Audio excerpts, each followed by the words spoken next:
Olá e sejam bem-vindos a esse vídeo que vai ser uma primeira introdução às regras do IPSC, que é a Confederação Internacional de Tiro Prático. Então, para falar um pouco mais sobre esse esporte, essa modalidade, eu vou falar sobre as divisões que existem nele. Então, as divisões dentro do IPSC são como categorias ou modalidades diferentes, que você pode imaginar mais ou menos como, por exemplo, existindo o esporte do futebol, e tendo as versões o futebol de areia, o futebol de salão e o futebol de campo. Então, cada competição ela deve reconhecer pelo menos uma divisão e caso a competição tenha múltiplas divisões, ela vai ranquear cada uma delas de forma independente e separada. De forma resumida, algumas dessas divisões são a Open, que é conhecido por aquelas armas bem de corrida, assim, parecem as armas meio do espaço, que permitem miras óticas ou eletrônicas, compensadores e carregadores, pelo menos no IPSC, de até 17 centímetros, sem um tamanho máximo para a arma no total e sem um peso mínimo para o gatilho que esteja estabelecido no regulamento. Existe a divisão Standard, que não permite compensadores e nem miras óticas ou eletrônicas, e o tamanho da arma ele deve caber em uma caixa padronizada que foi estabelecido pela organização do IPSC. Existe também a divisão Classic, que no geral são armas similares ao modelo da 1911, com algumas regras adicionais embutidas. E existe a divisão Production, que são permitidas apenas algumas armas pré-definidas e listadas em um documento lá que é disponibilizado pela organização do IPSC, e geralmente são armas que funcionam em ação dupla e simples, ou armas do tipo Striker Fire, que não tem um martelo exposto. O peso do gatilho nessa divisão ela é regulamentada e cada carregador acessível ao competidor durante a passagem numa pista ele só pode ter no máximo 15 munições dentro. Então aqui não contém armas com compensador nem com mira ótica ou eletrônica. Mas existe uma divisão chamada Production Optics, que é resumidamente a mesma coisa que a Production, só que aqui nessa divisão são permitidas miras eletrônicas ou óticas. Também existe a Production Optics Light, que é praticamente a mesma coisa que a Production Optics, porém as armas podem ter até 1 kg.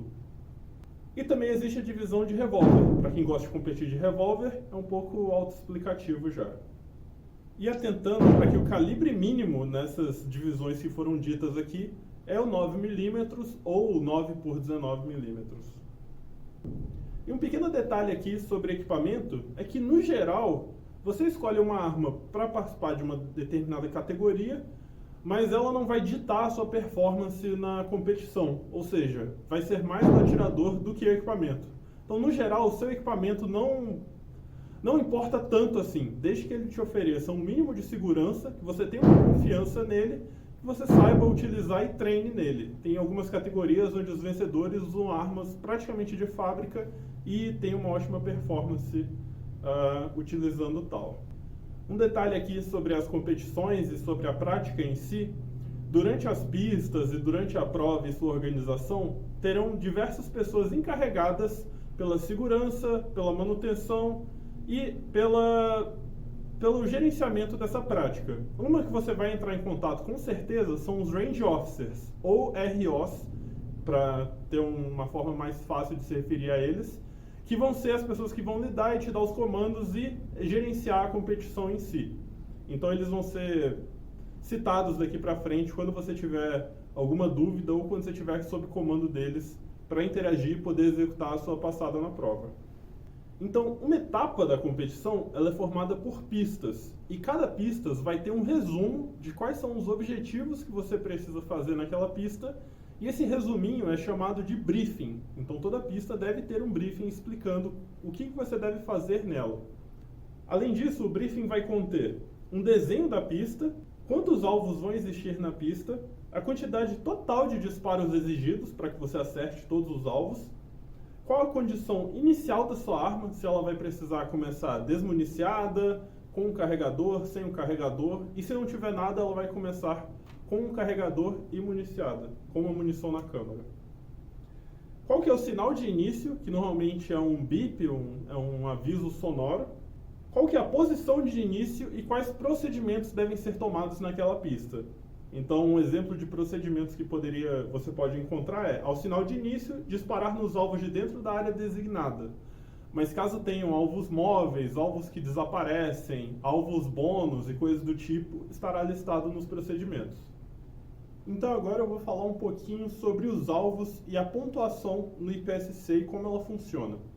Então, esse daqui é um alvo padrão do IPSC, nessa cor marrom e com algumas áreas designadas que talvez não dê para ver na câmera assim, então, apenas para motivos de demonstração, eu passei por cima aqui os contornos que mostram melhor quais são essas áreas de pontuação. Então, no centro, a gente tem uma área que ela vale 5 pontos, chamada de alfa. A gente tem uma faixa intermediária aqui, chamada de Charlie, que vale 3 pontos. E nós temos uma área chamada de delta, que vale 1 ponto por acerto. Caso você esteja usando, em algumas divisões, uma munição com mais energia, as áreas Charlie e delta valem 1 ponto a mais. Ou seja, a Charlie passa a valer 3 pontos e a delta passa a valer 2 pontos. Então, em cada um dos alvos que estará disponibilizado na pista, é necessário ter pelo menos 2 impactos. Ou seja, por exemplo, alguém pode fazer um disparo e acertar na área alfa e o outro disparo acertar na área Charlie. E o que acontece? Cada ausência de um desses 2 disparos em cada alvo valerá como um miss. E o miss vale menos 10 pontos, ou seja, cada erro ele anula 2 alfas que você tenha executado. E como que é feito o cálculo da pontuação de uma pista total? A gente vai avaliar todos os alvos depois que o atirador passou por ali, ver os 2 melhores acertos de cada um, somar toda essa pontuação e subtrair os miss ou os eventuais no-shoots, que são outros alvos que você não pode acertar, que também valem menos 10 pontos por cada impacto. E aí a gente vai pegar essa subtração e dividir pelo tempo que o competidor demorou para fazer a pista, ou seja, do apito do bip até o som do último disparo. Esse valor, essa subtração dividido pelo tempo, ele é chamado de hit factor, ou fator de acerto em português. A gente vai utilizar a sigla HF para representar esse valor. E quanto maior for esse valor, melhor você foi naquela prova. E isso significa que você pode vencer de um outro competidor fazendo menos pontos, desde que você tenha sido relativamente mais rápido do que ele. Consideravelmente mais rápido do que ele. Então é uma medida mais de eficiência do que de precisão absoluta. Às vezes não vale a pena você melhorar um disparo e acertar um outro alfa para compensar. Valeria mais a pena você ter se adiantado e terminado a prova antes. Então, dando um exemplo aqui, caso um competidor ele tenha feito 2 acertos no Charlie, ele pode decidir tentar mais um disparo no alfa e caso ele consiga acertar, teria um alvo final com 2 disparos no Charlie e 1 no alfa. Para motivos de pontuação, seria equivalente a ter acertado um alfa e um Charlie, que serão os 2 melhores considerados. Agora falar sobre alguns procedimentos gerais de como você vai lidar e se portar durante uma prova de IPSC. Sobre o transporte e armazenamento de armas. As armas elas devem ser transportadas descarregadas em uma maleta ou uma bolsa específica para armas, ou no coldre bem preso ao cinto do competidor. E ao chegar a uma prova de IPSC, caso você esteja portando uma arma carregada, você deve ir o mais rápido possível a um RO que vai supervisionar você ir numa pista e fazer a descarga daquela arma de forma segura. E as armas transportadas no coldre, elas devem estar sem o carregador, sem munição na câmara e caso tenha um cão ou martelo, ele deve estar batido ou desarmado. Em uma competição, deve existir uma área chamada área de segurança, onde os competidores podem chegar lá sem supervisão e manusear a sua arma que está vazia e descarregada. Lá você pode manusear sua arma desmuniciada e carregadores vazios, mas não é permitido manusear nenhum tipo de munição, seja ela munição real ou uma munição de manejo ou inerte. Então, sobre o manuseio, você só pode manusear a sua arma de fogo na área de segurança, sem manusear nenhum tipo de munição, ou quando você estiver sob supervisão direta de um RO, estiver prestes a participar de uma prova, de uma pista, ou esteja descarregando sua arma ao chegar no espaço da prova. A palavra manuseio, ela inclui coldrear ou descoldrear ou sacar uma arma de fogo, e ou adicionar ou removê-la de um coldre de um outro competidor enquanto ela estiver total ou parcialmente coldreada. E lembrando que essas ofensas, a maioria delas, ela é bem severa, a tolerância é muito baixa para quebras de segurança e você pode ser desqualificado de uma prova ou de uma competição ao violar uma dessas regras. Sobre os aspectos de segurança, quando a gente estiver lidando com essas provas e com uma pista que esteja havendo uma competição. No entorno da pista, na competição, em todos os lugares, devem ser sempre seguidas as regras de segurança com arma de fogo. Existem extensões dessas regras que são aplicadas durante uma passagem na pista. Exemplos delas são: existe uma regra chamada o ângulo de 180 graus, que é o seguinte: eu tenho uma arma aqui que não é real, uma arma de airsoft, mas vou utilizar ela para a demonstração. Vamos imaginar que aqui está havendo uma prova e eu sou o competidor da vez. Eu vou imaginar que existe uma reta que ela está paralela ao para-balas. O para-balas está lá no fundo, eu vou imaginar aquele fundo aqui, e a minha arma, ela não vai poder virar, ela só pode virar nesses 180 graus daqui. No momento em que ela quebrar esse ângulo, eu quebrei essa regra e eu sou desqualificado da competição. Não é o RO que me desqualifica, é você quem se desqualifica, ele apenas te informa. Então deve sempre ser tomada muita atenção que ao você utilizar os alvos e se deslocar, você deve sempre atentar para essa linha, a linha desse plano aqui, e você nunca vai poder virar a partir dela. E outra regra é que durante manipulações, recargas e deslocamento, o seu dedo deve estar claramente fora do guarda-mato, para que seja muito fácil que os ROs e outras pessoas assistindo consigam ver que você está seguindo a regra de manter o dedo fora do gatilho. Então, é recomendado que você utilize o dedo bem alto e que dê para ver, através do guarda-mato, a luz passando algo do tipo, para que não fique sombra de dúvida de que você está manipulando a arma de forma correta e segura. Agora, sobre alguns comandos que você vai precisar ouvir e agir enquanto você estiver na pista prestes a fazer sua prova junto de um RO. Eles são determinados e aprovados, então eles vão ser sempre o mesmo padrão. Tem uma sequência determinada de uso, ou seja, você deve esperar que aconteça aquele comando. Mas já de começo, não se estresse. Se você tiver alguma dúvida, você pode parar e perguntar, principalmente se for a sua primeira vez. Então não tente antecipar, apenas reaja ao que o RO falar e tenha calma durante a sua passada.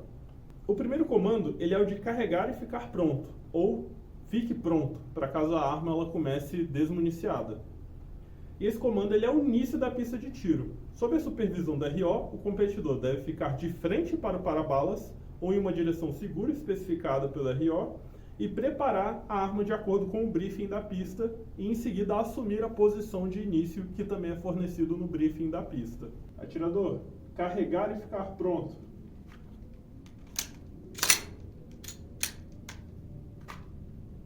O segundo comando é: você está pronto? A falta de uma resposta negativa do competidor indica que ele entendeu os requisitos da pista e que ele está pronto para prosseguir. Se o competidor não estiver pronto, basta dizer não estou, e aí fazer o que for necessário para ficar pronto. Atirador pronto? O terceiro comando, ele é o à espera. Então ele deve ser seguido pelo sinal de início no intervalo de 1 a 4 segundos, caso o competidor não tenha dito nada, tenha indicado que estava pronto no comando de fique pronto. À espera. E aí o quarto comando, ele é o sinal de início, que usualmente é um aviso sonoro, um bip de um timer, que ele sinaliza para o competidor iniciar sua tentativa na pista de tiro. E aqui entra um comando que você tem que estar sempre muito atento, que é o comando de pare. Qualquer RO da pista pode emitir esse comando a qualquer momento durante uma pista de tiro. O competidor deverá imediatamente cessar fogo, parar de se mover e aguardar novas instruções do RO. Esse comando ele pode ser invocado no caso de alguma quebra de segurança ou caso tenha acontecido algum imprevisto. Então, por exemplo, alguém estava obreando, alguém estava à frente da linha de tiro e só foi notado no meio da prova. Vai ser invocado o comando de pare, você para e espera o próximo comando. Pare. Descarrega. Mostra vazia.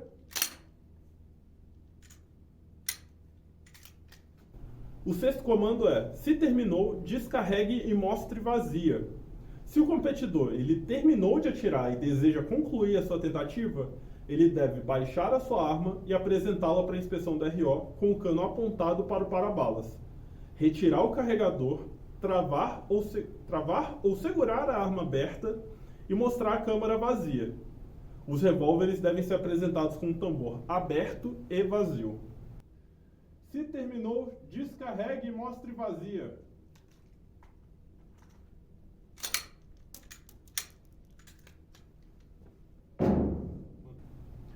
O sétimo comando é: se vazia, percute, coldre. Então, após a emissão desse comando, não devem ocorrer mais tiros. Continuando a apontar a arma para o para-balas, o competidor deve fechar a arma e puxar o gatilho, sem usar o decocker ou encostar no cão. E após o disparo a seco, o competidor pode coldrear a arma, encerrando a pista de tiro. Se vazia, percute, coldre. E o oitavo e último comando é pista fria. Após esse comando, os competidores e colaboradores podem se adiantar à pista de tiro, fazer a contagem dos pontos e reiniciar os alvos. Pista fria. Então, muito obrigado pela sua atenção ao ver esse vídeo. Espero que você deixe o seu feedback, algum comentário na seção de comentários, eu adoraria lê-los.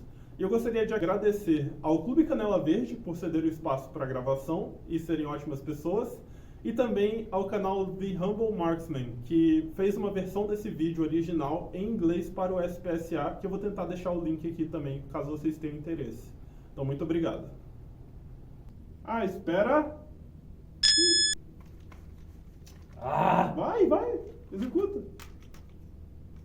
Bugou. É o Golden, não tem costume. Vai de novo. Vamos. Você corta essa porra. Não, vai pro blooper também, vai ter 2 minutos.